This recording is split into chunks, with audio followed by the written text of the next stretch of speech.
As you all may understand, the PC and tech video has been uploaded by now. I'm really into budget components. Like, it's ridiculous. You know, it is old news by now that the GPU market is absolutely being brutal. It's like, it's horrible. It's horrible. The whole point of this video is I want to show that it doesn't cost you an arm and a leg of an investment to go into PC gaming. And with this sleeper PC build, I'm going to show you that it doesn't cost you a hole in your wallet to get this PC. So with enough said, let's roll the goddamn intro.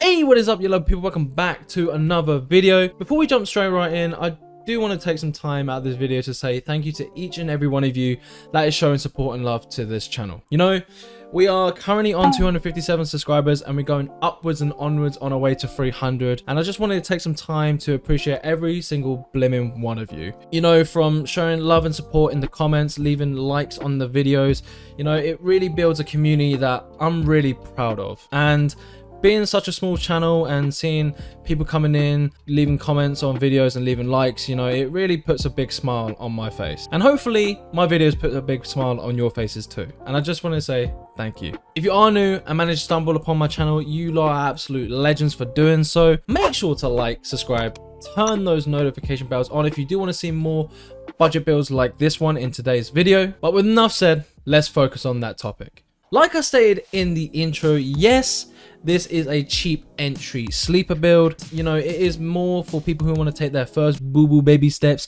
into PC gaming. You know, you might be wondering, is it a Dell Optiplex by any chance? Yeah, it is. But not just any sort of Dell Optiplex. No. We are today looking at the Optiplex 3020. Making its way into the market in late 2013, it's an office PC that really didn't show any disappointment, to say at the least. Supporting 4th gen Intel from i3 up to i7s, you know, like this was something that could be easily turned into a gaming PC. So let's break down this video and talk about what we're going to be doing today. For starters, we're going to be talking about the specification of the build, what's going to be in our system, and what's going to be running the games. Talking about games, that will secondly lead us onto benchmarks. It is going to be esports titles with a sprinkle of sugar, adding a AAA title at the end of it. And lastly, we're going to be talking our overall thoughts and upgrade pathability to anyone that is owning the PC or is thinking of getting a pre-build themselves and turn it into a gaming PC. With those out of the way, let's actually move on to our specification. You know, with the Optiplex series supporting Intel 4th gen i3s, i5s and i7s, you're probably thinking, oh yeah, cool, here's an i5, that's nice. Sadly, I have to disappoint you, I do have an i3 4160. But wait. Before you click off this video, I would highly suggest holding on until the benchmarks, because this 2-core 4-thread CPU will actually surprise you with the amount of FPS you'll be kicking from this CPU. And as I gotta repeat, this is for anyone who is taking their first little steps into PC gaming, who are very new into PC gaming as well and are moving over from console. So beware that in mind. Talking about performance and talking about games, this happily leads us onto our GPU. You know, as we all know, the stock market has been an absolute shambles, and trying to buy a GPU at retail prices beyond freaking ridiculous. And even on the second-hand market, we all know that the prices are going higher and higher. Don't get me wrong, with Nvidia's release of the mining cards, the 3060 Ti mining cards, it doesn't really show a big massive fix or even a fix at all in the GPU stock market or the GPU market as well. So, you know, I don't think the economy of the GPU stock market is going to go down anytime soon. So, you know, just keep this in mind. It took me a while to actually figure out what GPU is going to go into the build. I looked all over eBay. Secondhand market for these kind of graphics cards are crazy, and I stumbled upon something that really tickled my fancy. And that was the Gigabyte GTX 1050 Ti, rocking its 4GB of GDDR5 memory, base clock of 1291 MHz and a boost of 1391 MHz. You know, this was something that I really felt like would be suitable for the build. And I know the comments, I know you might slate me. An i3 going with the GTX 1050 Ti, why? And I will show you why later on. If you are a UK resident and you do live in the UK, you obviously know what CEX is, and I managed to get myself a GTX 1050 Ti, the Gigabyte Windforce Edition, at around £145. Free shipping included as well, which is really good, and also as a little extra icing on the cake, or the cherry on the cake. You know, I'm terrible with these sayings, but I got a 2-year warranty off of it. Yeah, the packaging was really interesting. I took a really big inspection into the card. You know, obviously it needed a bit of cleaning. It needed that good old gnome tea goodness. So I did take apart the card. It has been tampered with before. The screws have obviously been taken off. Someone has gone in the card themselves and redid the thermal paste. So I had to go and sort that out myself. And there you go, did a little bit of blob of MX4 thermal paste and put the card back together, and on the way I went.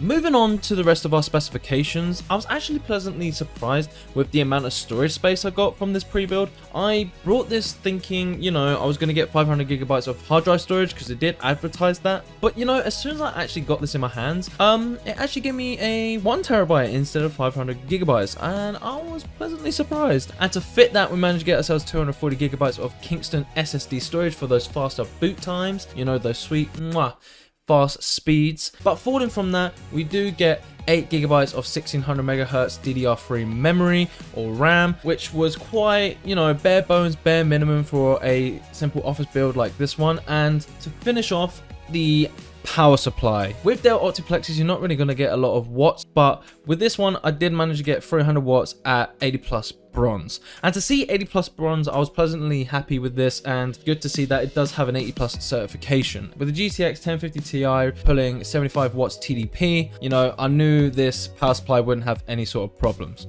You know, whilst I'm here, I might as well throw up the price for this build. In the title, in the thumbnail, I have shown that it is below £250, and on here with the pricing of everything, it is definitely below £250 to say at least. You know, to some people it is a bit ridiculous to see that it's quite highly priced, and like I said before, the GPU market is crazy and you are going to expect some higher pricing in terms of building these kind of pre-builds. If you was to say build this about 7 months ago, it would have been, you know, below £200, maybe about 150, maybe a little bit less than that. I believe we've gone through all the specifications, and it's now time for your favorite part of the video.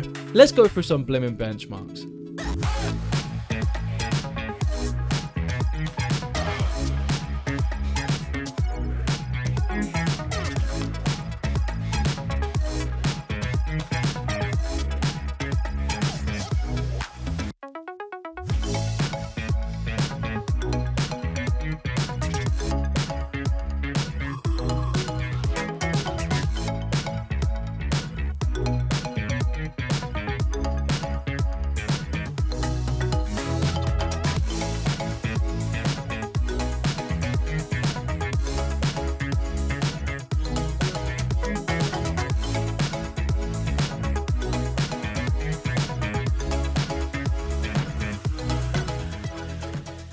Hey, I hope you lot enjoyed those benchmarks as much as I did. Testing the 3020 with the GTX 1050 Ti was an absolute dream. And a little quick explanation, you might be thinking, Gnome, why the hell did you decide to film your games through a camera? The reason for this is for people who are going to be planning on building this PC or getting a pre-build themselves, you guys are not going to be using OBS to record your games. So I'm showing off the raw FPS you lot are going to be getting when you play these titles yourself. This was an interesting build to test some games on, and I think my final thoughts and opinions of it is a very interesting cheap build to do, especially in this time of 2021 where the stock market is absolutely soaring through the roof. And you know, if you was to wait out a little bit and the stock markets was to go down, you would be building this for a hell of a lot cheaper.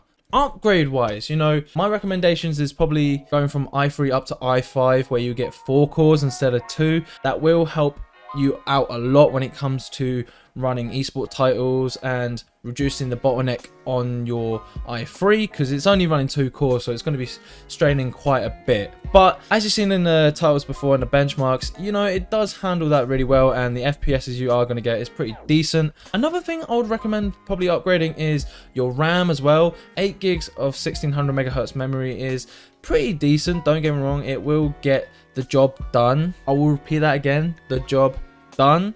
If you do want something to future-proof yourself, then I would recommend going up to 16 gigs because that is probably the bare minimum for gaming and running some applications in the background. You know, you can get away with 8 gigs, don't get me wrong, with DDR3, but you know, you got to close all the applications down before even going on to a game, you know?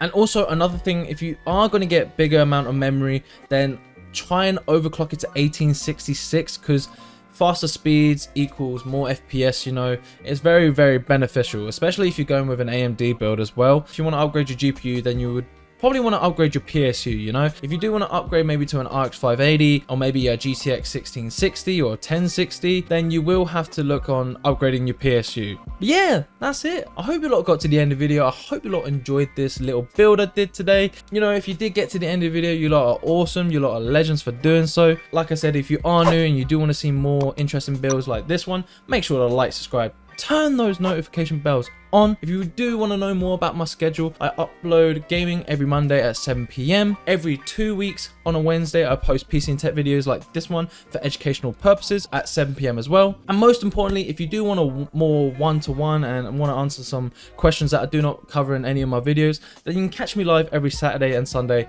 at 8 PM. I hope you lot enjoyed this. Like I said, you lot mean a lot to me and I appreciate every single one of you that drops a like and drops a comment on this video. Take care, stay safe, and I'll catch you on tomorrow's live stream.